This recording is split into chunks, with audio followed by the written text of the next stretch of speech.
Yes, this is a hardcore grind interview with the dynamic, phenomenal producer, manager, songwriter, actor, and motivational speaker, BiggVon. Welcome, welcome, welcome. What up, though? What up, what up, what up? What's going on? Man, I'm blessed and highly favored, excited. Just released my movie on Tubi and Prime called Diminished, so I'm enjoying my first film, out worldwide now. And it's good to see, the love that people showing, towards the film. So, that always has me in an upbeat, happy mood since it's been released on the 20th of last month, actually. Mm-hmm. And first, I just want to say thank you for taking the time out to chat with me. I know you're busy. Your resume is stacked with so many phenomenal things that you're doing in the industry, in multiple industries. I always like to talk about a goal moment, right? So a goal moment is where thought and execution comes together. A lot of times we're really mindful about what other people do, how they move, how they pour into themselves, and making sure that they're straight. And sometimes when we deal with ourselves and the things that we want, we deal with lack and fear a lot of times. We don't make a move when we should make a move. So that goal moment is always multiple. There's always multiple goal moments in our life, but there are some significant ones. Right? Some ones that really kind of put us where we need to be. So I want to start with that moment because I want to know what the turning point was that made everything click and inspire you to commit to the music. Oh, wow. I started in music when I was in high school. I started off as a rapper. And I said, hey, I'm kind of like too tall to be out here rapping, I thought, because I'm 6'6", and, I'm about 275. So I had a little rap group with two of the homies from Detroit I went to school with named Ziggy and Darius, and we had a group called 313 Boys, and we started that up. And I really wanted to go deeper. I wanted to dive into the business of music. So I started a management company. I kind of left the rapping alone. I wanted to learn behind the scenes of the music. You know what I'm saying? I wanted to learn how to write. I wanted to learn how to rap, how to make beats. So I started a management company, and I pursued that, from 96 all the way up to now. So my love for music, and and that's all genres. I love all music. So I'm not just stuck in one genre of music. I believe that, music comes from the heart. When you put your time and effort into it, and it's a space to where you can relieve so many things just through, writing and producing, things that's coming out your head. So for me, it was in high school. That's where I started. I love it. And when did you realize that it was more than a hobby? When did I realize it was moving? When did you realize it was more than a hobby? Like, when did you realize, like, oh, it's real right here? Probably in 2001 when I really took it serious. You know what I'm saying? Because I was hooping. I was a basketball player for Belleville High School. Then I went to Eastern Michigan, and during my college years playing, God kind of deterred my way of hooping and pushed me more into the music and entertainment scene. So I kind of left, going to be a professional basketball player to be a professional producer, songwriter, manager. And I didn't question it because I enjoyed it. I love doing things that I love in the first place. If you're waking up and not doing things you love, then that's an issue. So it was always a love for me. And the turning point is when, I took it more serious when I was, my later years in college before I graduated. Absolutely. I love it. Now, you've been in the industry for a while. How has the music scene evolved from when you first started, and how have you adapted to those changes? That's a good one. Music changed so much. It's like it changes every couple of years. So I've been blessed to be a part of 3 or 4 decades of it now. So it changes each, I would say a couple years, sound wise, writing wise, and you got to adapt to certain sounds, but you also want to be yourself. You also want to have your creative juices flowing where people know that it's you and you're not, emulating somebody else's sound or style. So what I did was I started signing other producers to my company as well. So we would collectively produce a record together. Now I have multiple sounds, on a production, and I would shop it to my friends that's in the industry, and that's how I would get placed. So I would bring others on board, not just myself, and get them their first placement on major artists. So as music changed, I just developed a way of changing with it and adapting to it, but also still kept a creative flow and sound with it. I love it. Now, given your extensive accomplishments and multiple Grammy nominations, how do you perceive the impact of such recognition on both your personal journey and professional journey? The impact of recognition. Oh, wow. I'm humble. I used to be excited about it, years ago, but the more that I got advanced in this craft, God humbled me. Man, a lot of people, they don't remain humble the further they get or the time that they have to grow in the music and entertainment business. So I think being humble really played a big part in my career. All the accomplishments that I do have is nothing but God, because this all fell into my lap. Because one thing that I know that I concentrate and I speak is speak what you seek until you see what you said. So I spoke everything that I've done throughout this career into existence. And if I didn't do that, I don't think I would be where I'm at right now if I didn't speak it into existence. So I've worked from so many different artists and groups throughout the years. It's a list of people. And if I start naming, I don't want to forget, but like my most exciting moment is working with the legends that brung hip hop into where it's at right now, like Ice Cube, Snoop Dogg, E40, Too Short, LL Cool J, Russell Simmons, guys like these that started the culture for us, Run DMC. You know what I'm saying? So I really looked up to these guys, and I always said in my head and in my room or when I'm at practice, I want to work with these guys. I want to work with. Now, I kept repeating it. So this was something I did every day until God opened that door to where I can be blessed to work with them, and it happened. I met Ice Cube in 2004 or 5. I started working with him then, and I've been a part of his projects ever since then. So I just built my relationship up. I started with the DJ, his DJ, which was DJ Crazy Tunes. Rest in peace. That was my brother right there. You know what I'm saying? I linked with him first, and then I met Cube outside of the radio station in Detroit, and they were coming out. They were on tour, West Side Connection, which was Dub C, Mac 10, and Cube, when they were in that group. And they did a radio interview. I pulled my Cadillac up to the door, and I was banging beats right there. So when they come out, you can actually hear it. And his DJ, Crazy Tunes, heard it. I'm like, yo, that's you? I'm like, yeah. So he was like, yo, you got some high stuff. So he called Cube over, introduced Cube to me, and I gave him a beat CD that had about maybe 20 beats on it.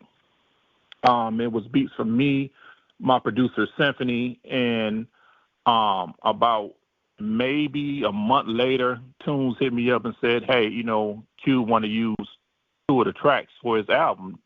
And I think this was raw footage album, So I started with Crazy Tunes. Then I end up working with Brother Ron, which is Ice Cube's manager. If people don't know who Brother Ron is, when you look at Friday, and this is the guy that comes out and say, will you please get off my line when he's talking to Smokey and Debo.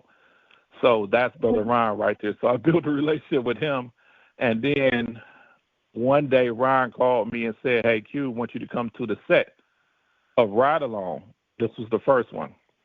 I was so excited about it, man. I hurried up and got down there because they filmed it in Atlanta, which is my second home at Stone Gym Studios, I believe. And that's when I officially,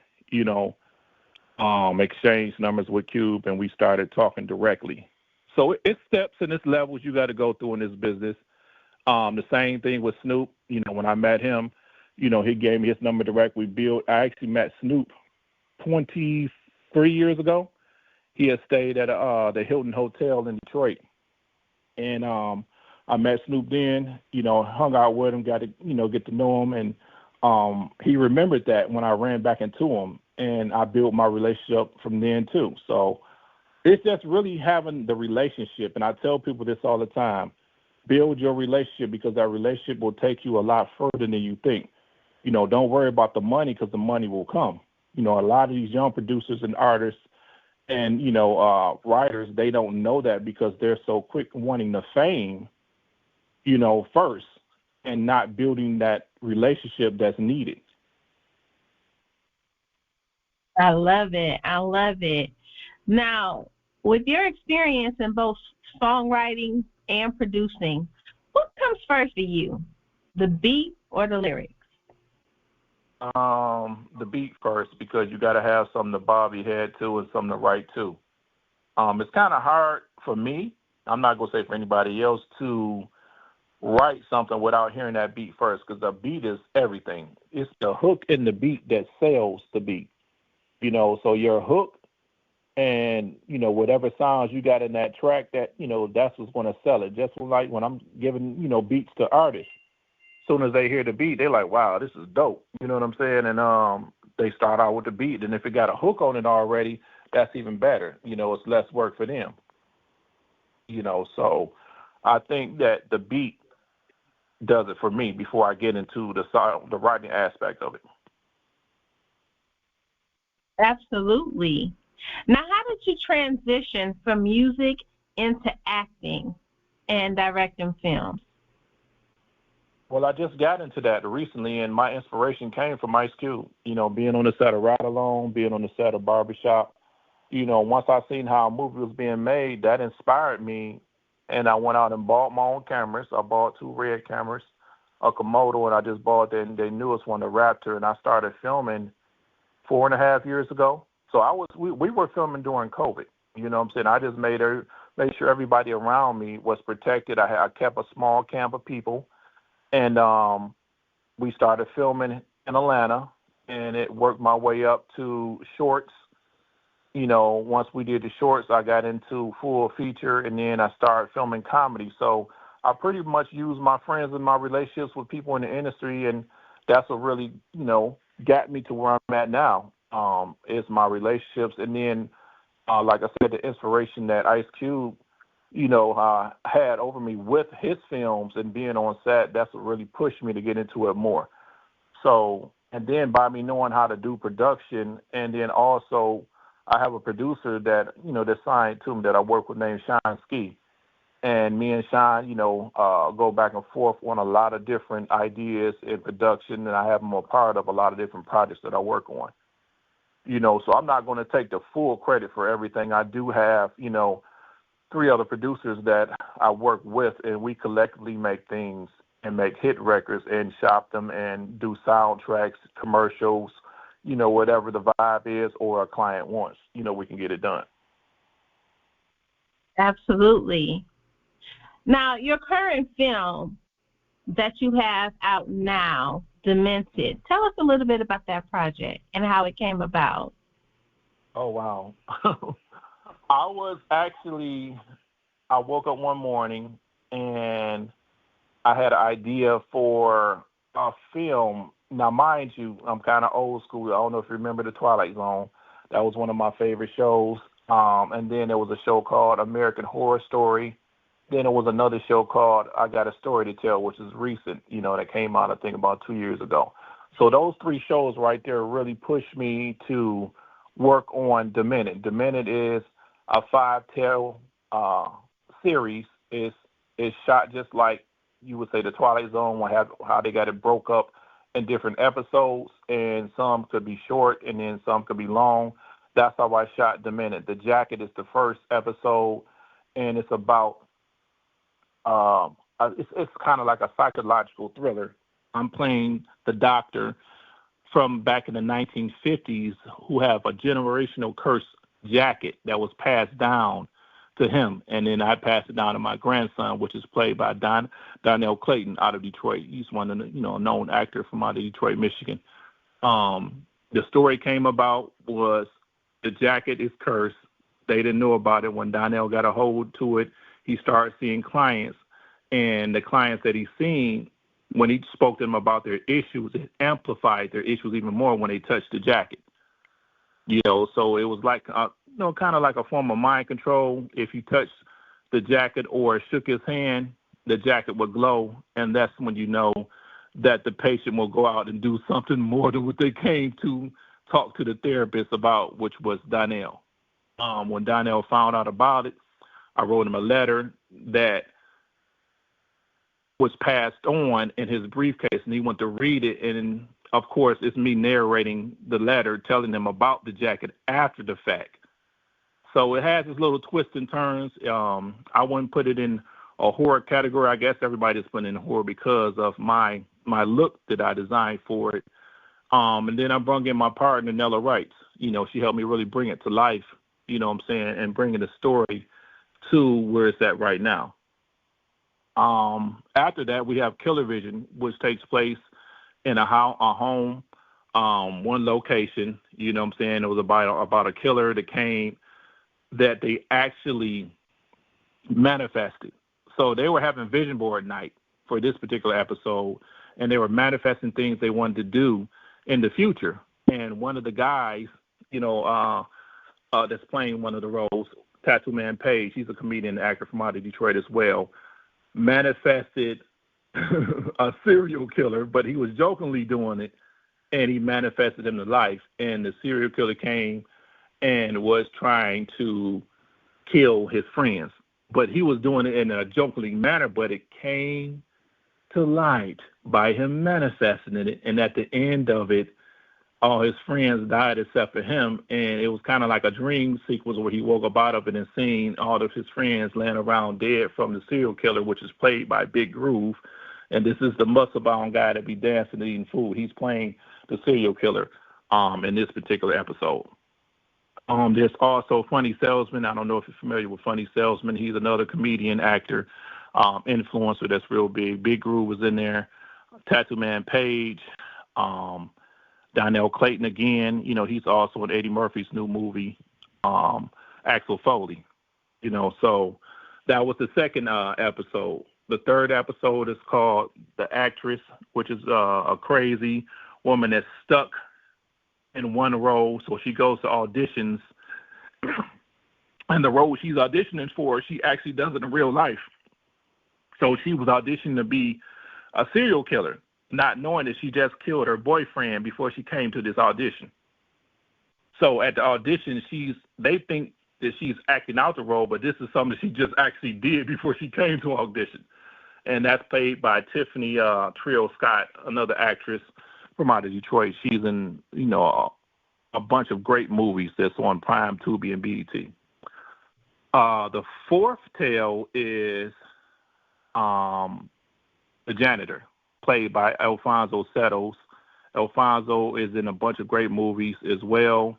It's about a deprived kid, grew up, everybody picking on him. He became the janitor of the school, and then he started pretty much killing the kids that picked on him as they got older. The last tale is called Dr. Kilgore, which is another tale about a doctor, a kid that wanted to be a doctor when he grows up, but he had issues himself.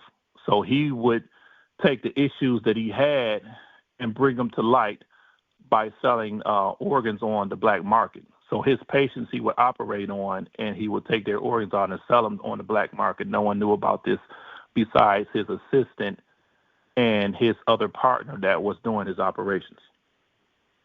So sum it all up, you have the minute Five Tales of Madness, and that's why it's called that, because it is five tales and they're different.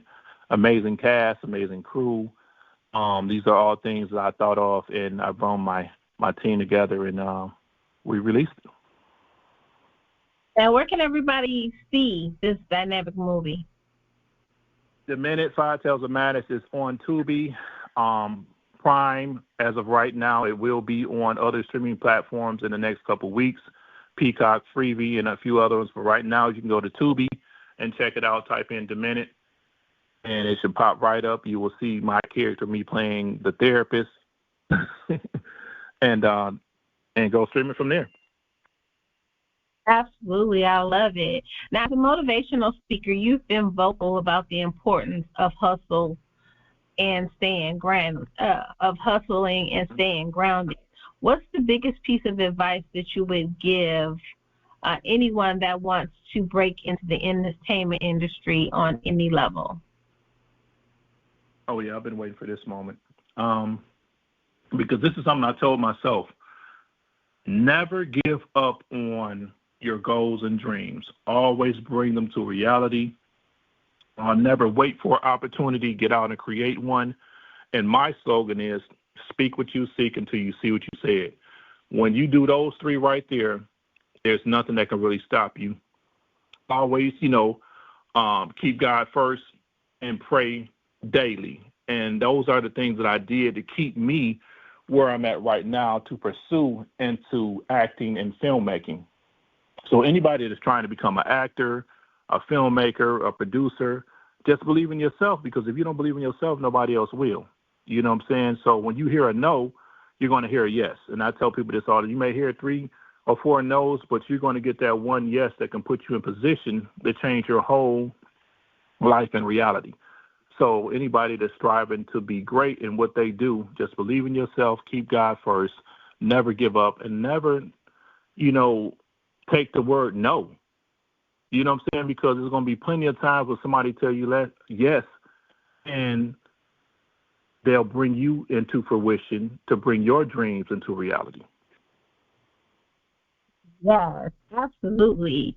Now, what legacy do you want to leave behind? When people think about BiggVon, you got 10, 20 years down the line, additional on top of what you've already done.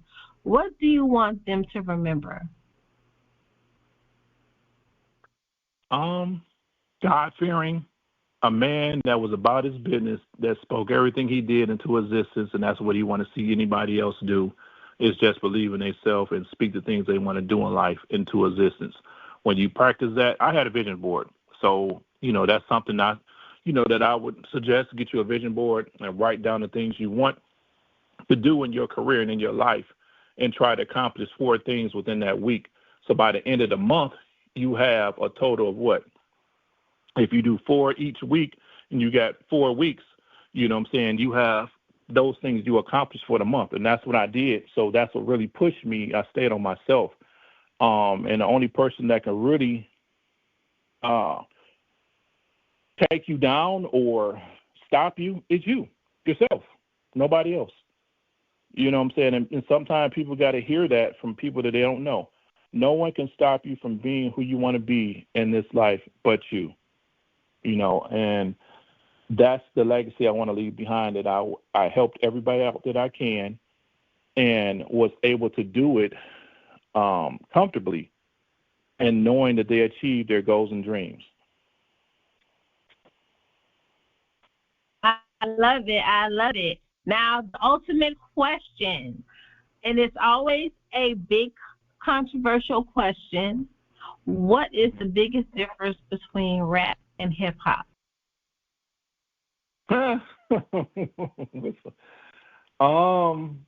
Wow.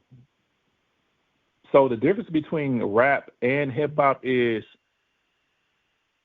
the lyrics, I would say, because the music, you can have the same beat. It's about who get on that beat and make an impact with their words.